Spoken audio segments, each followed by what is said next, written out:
So why are you a farmer? Because nothing else makes sense. No, because it makes the most sense.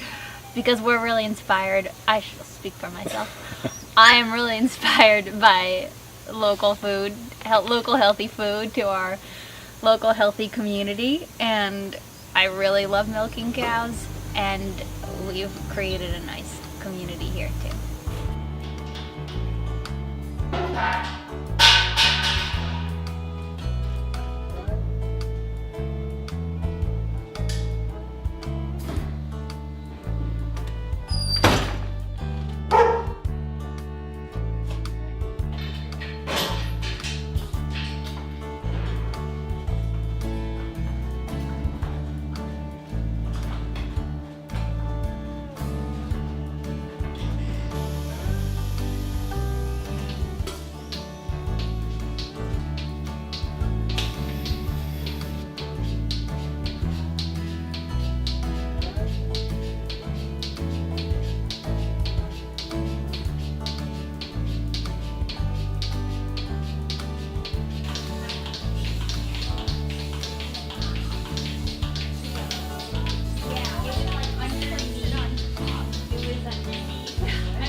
Yeah, I'd say it's a bit of a journey for me.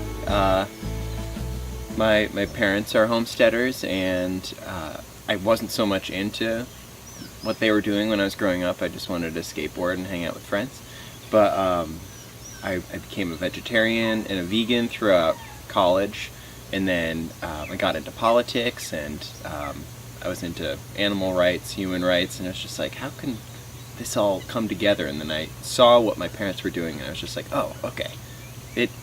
The food that they're creating helps build community, and it just decentralizes everything, and it brings you back to earth. And yeah, so I worked on some farms, and then met Ashley, and we started this place. That's why I'm a farmer. Mm-hmm. Shebang. Shebang, shebang. I just dumped in 5 cans. I just have 2 more, and then we're gonna pick up another 7 cans to make this vat a little bigger, and then use our own milk too. So it'll be like a pretty full vat. Oops.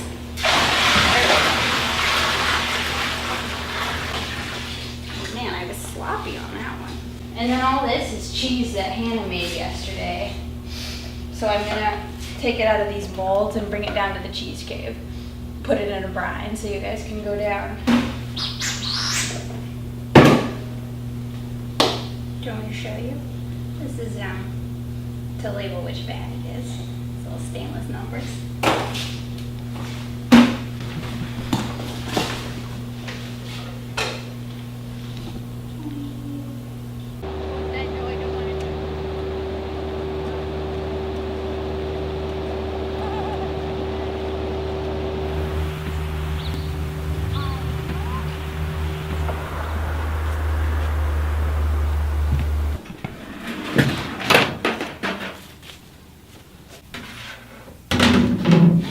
All this stuff.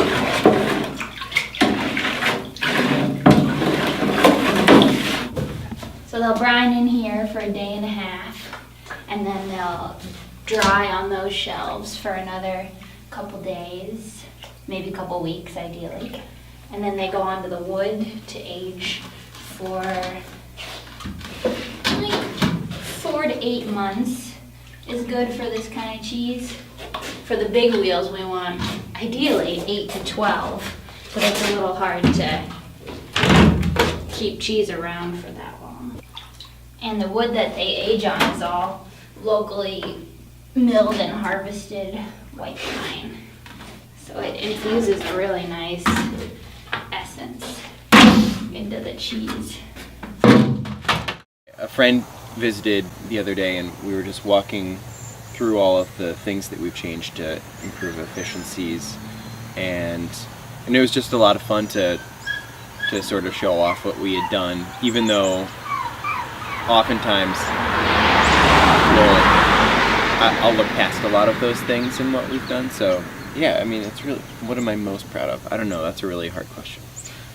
But another thing that came to mind for me is that we're 100% grass-fed, and that's really a struggle, honestly. It's not directly more profitable.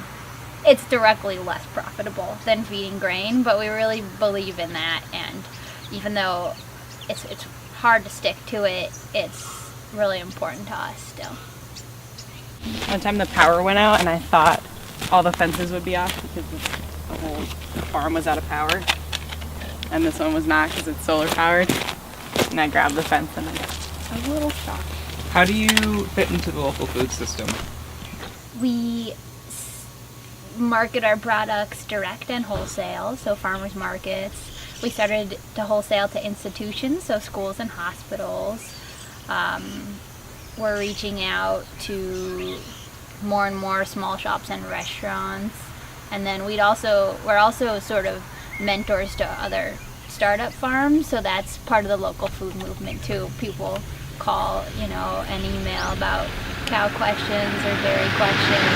And then I'll talk about herd health and rotational grazing. Those are the foundations of our dairy, our milk, and our land here. So the cows graze and are moved 2 to 3 times a day to different pasture, so it allows the pasture to regenerate. We're building carbon in the soil, and it allows the cows access to always fresh grass during the grazing season all the time. They have a 16-bay free choice mineral bar, so the theory is that a cow knows what she needs, and different pasture, different hay may be deficient in different minerals, so then she chooses what she wants from that mineral bar. So so preventatively, their immune system should be built big and strong enough to fight off. So we don't have a lot of issues, but when we do, we hit them with our herbal arsenal.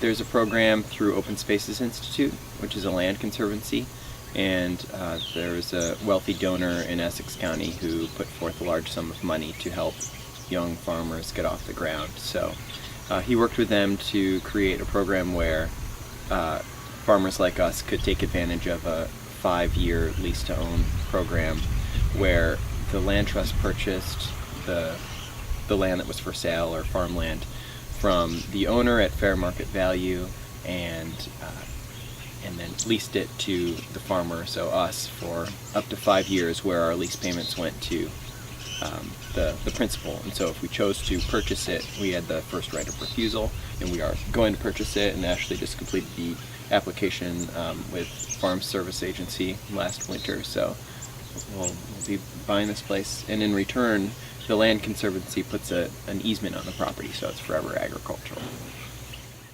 All right. Hi, my name is Stephen Guggen.